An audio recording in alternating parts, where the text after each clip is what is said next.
செய்திகள். சென்னை விமான நிலைய ஓடுபாதைகளில் போக்குவரத்திற்கு இடையூறாக பறக்கும் பறவைகளை விரட்ட தண்டர் பூம்ஸ் என்ற இடி ஓசை எழுப்பக்கூடிய புதிய கருவிகள் செயல்பாட்டிற்கு கொண்டுவரப்பட உள்ளதாக தகவல் வெளியாகியுள்ளது. பதவிக்காலம் நீட்டிப்பில் எந்தவித விதிமீறலும் இல்லை என்று நடிகர் சங்க பொதுச் செயலாளர் விஷால் அவர்கள் ஹைகோர்ட்டில் பதில் மனு தாக்கல் செய்துள்ளார். தண்டவாள பராமரிப்பு பணியின் காரணமாக சென்னை கும்மிடிப்பூண்டி இடையே ஜூன் 5 மற்றும் 7 ஆகிய தேதிகளில் ரயில் சேவையில் மாற்றம் செய்யப்பட்டுள்ளதாக தகவல் தெரிவிக்கப்பட்டுள்ளது. ஓய்வூதியதாரர்களுக்கு தமிழக அரசால் ஆண்டுதோறும் வழங்கப்படும் பொங்கல் பரிசு தொகை இந்த ஆண்டு உயர்த்தப்பட்டுள்ளது. உணவு விற்பனை தொடர்பாக 14 வழிகாட்டு நெறிமுறைகளை தமிழ்நாடு உணவு பாதுகாப்புத்துறை வெளியிட்டது. நாளை மறுநாள் பூவிருந்தவல்லி போரூர் இடையே ஓட்டுநர் இல்லா மெட்ரோ ரயிலின் 3ஆம் கட்ட சோதனை ஓட்டம் நடைபெற உள்ளது. சட்டமன்ற தேர்தல் தொடர்பான ஆலோசனைக் கூட்டம் நடத்த திட்டமிட்டுள்ள நிலையில் ஜூன் 2ஆம் வாரத்தில் உள்துறை அமைச்சர் அமித்ஷா அவர்கள் மதுரை வருகை தர உள்ளதாக தகவல் வெளியாகியுள்ளது. நாகையில் மினி டைட்டில் பூங்கா அமைக்க தமிழ்நாடு அரசு டெண்டர் கோரியுள்ளது. அரசு விரைவு பேருந்துகளில் பயணிப்போர்களின் எண்ணிக்கை கடந்த மே மாதத்தில் மட்டும் 7,74,000 பயணிகள் முன்பதிவு செய்து பயணித்துள்ளனர் என்று தகவல் வெளியாகியுள்ளது. அரசு மேல்நிலைப்பள்ளி முதுகலை கணினி ஆசிரியர் பதவிக்கு புதிய கல்வி தகுதியை நிர்ணயித்து பள்ளி கல்வித்துறை அரசாணை வெளியிட்டுள்ளது. சென்னையில் மேலும் 10 இடங்களில் முதல்வர் படைப்பகம் அமைப்பதற்கான பணிகளை தமிழ்நாடு அரசு தொடங்கியது. பவானிசாகர் அணைக்கு நீர்வரத்து வினாடிக்கு 2300 கனஅடியிலிருந்து 6900 கனஅடியாக உயர்ந்துள்ளது. ரயில்களில் டிக்கெட் முன்பதிவிற்காக தொடங்கப்பட்ட 2,50,00,000 போலி யூசர் ஐடிகளை நீக்கியுள்ளது ரயில்வே. 22 கேரட் ஆபண தங்கத்தின் விலை சவரனுக்கு 80 ரூபாய் அதிகரித்து ஒரு சவரன் 72,720 ரூபாயாகவும் 1 கிராம் 9,090 ரூபாய்க்கும் விற்பனை செய்யப்பட்டு வருகிறது. இதனையடுத்து 1 கிராம் வெள்ளியின் விலை கிராமிற்கு 1 ரூபாய் அதிகரித்து 1 கிராம் வெள்ளி 114 ரூபாய்க்கு விற்பனை செய்யப்பட்டு வருகிறது. பள்ளிகளில் தேவைப்பட்டால் முகக்கவசம் அணிவதற்கு உத்தரவிடப்படும் என்று பள்ளி கல்வித்துறை அமைச்சர் அன்பில் மகேஷ் அவர்கள் தெரிவித்துள்ளார். பக்ரீத் பண்டிகையை முன்னிட்டு மேலப்பாளையம் சந்தையில் 4 கோடிக்கு ஆடுகள் விற்பனை செய்யப்பட்டது. அதிமுக எம்எல்ஏக்களுடன் அக்கட்சியின் பொதுச் செயலாளர் எடப்பாடி பழனிசாமி அவர்கள் இன்று ஆலோசனை மேற்கொள்கிறார். மெட்ரோ ரயிலில் மே மாதத்தில் 89 லட்சம் பேர் பயணம் செய்துள்ளதாக மெட்ரோ ரயில்வே நிர்வாகம் தகவல் தெரிவித்துள்ளது.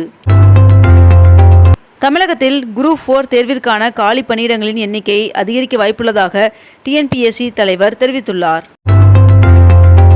பகல்காம் தாக்குதலுக்கு பிறகு முதன்முறையாக ஜம்மு காஷ்மீர் செல்ல உள்ள பிரதமர் நரேந்திர மோடி அவர்கள் வருகின்ற 6ஆம் தேதி கத்ராவில் வந்தே பாரத் ரயிலை துவங்கி வைப்பார் என்று தகவல் வெளியாகியுள்ளது. கலைஞர் மகளிர் உரிமை தொகை திட்டத்தில் புதிதாக இணைப்பவர்களுக்கான விண்ணப்ப பதிவு முகாம்கள் இன்று தமிழ்நாடு முழுவதும் 9,000 இடங்களில் நடைபெற உள்ளதாக தகவல் வெளியாகியுள்ளது. மதுரை தூத்துக்குடி இடையே தேசிய நெடுஞ்சாலையில் சுங்க கட்டணம் வசூல் செய்ய இடைக்கால தடை விதிக்கப்பட்டுள்ளது.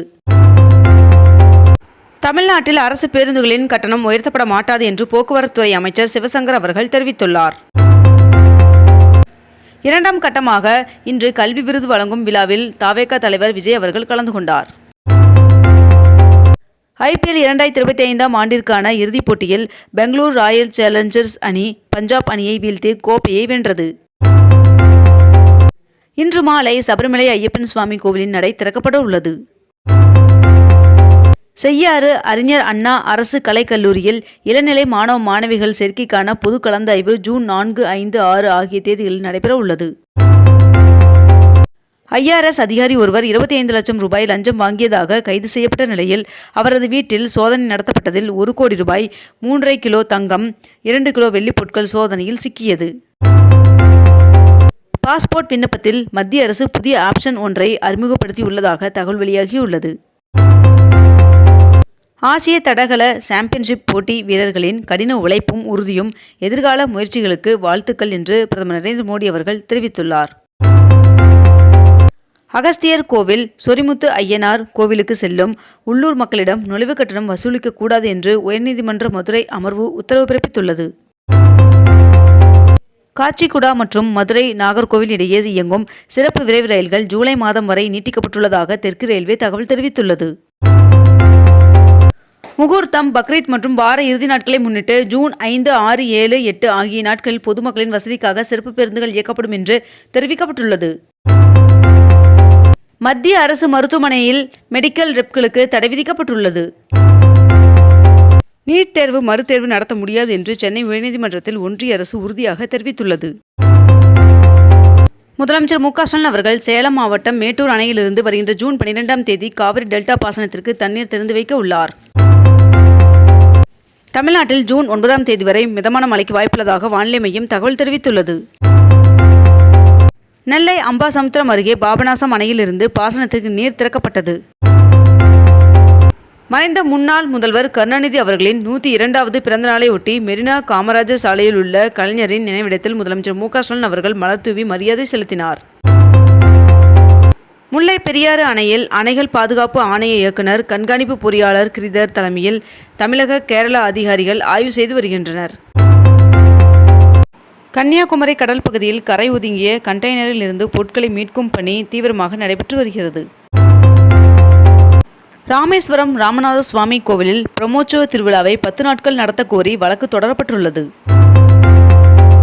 சென்னை ராயப்பேட்டை அரசு மருத்துவமனையில் சிறப்பு கொரோனா வார்டு ஏற்பாடு செய்யப்பட்டுள்ளதாக மருத்துவமனை நிர்வாகம் தகவல் தெரிவித்துள்ளது.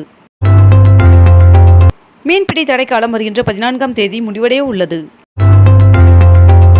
அங்கன்வாடி பயிற்சியாளர்களுக்கு கௌரவ ஊதியம் 10,000 ரூபாயிலிருந்து 25,000 உயர்த்தி வழங்க புதுச்சேரி முதலமைச்சர் ரங்கசாமி அவர்களின் தலைமையில் நடைபெற்ற கூட்டத்தில் ஒப்புதல் வழங்கப்பட்டுள்ளது. கன்னியாகுமரியில் கடந்த மே மாதம் மட்டும் 3,13,000 பேர் சுற்றுலா படகில் பயணித்துள்ளனர் என்று தகவல் தெரிவிக்கப்பட்டுள்ளது. மதுரையில் முதல் சிப்காட் தொழில் பூங்கா அமைப்பதற்கு சுற்றுச்சூழல் அனுமதி கோரி சிப்காட் நிறுவனம் விண்ணப்பித்துள்ளது.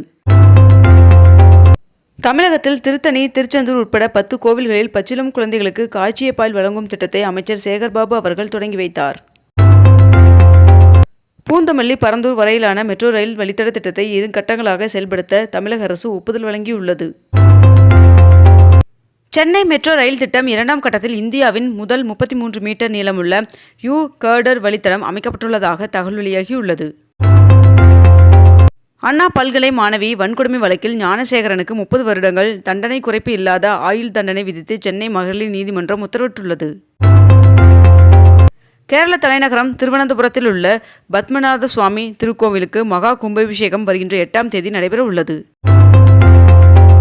வண்டலூர் உயிரியல் பூங்காவிற்கு கோடை விடுமுறையில் 3 லட்சம் பார்வையாளர்கள் வந்துள்ளனர் என்று பூங்கா நிர்வாகம் தகவல் தெரிவித்துள்ளது.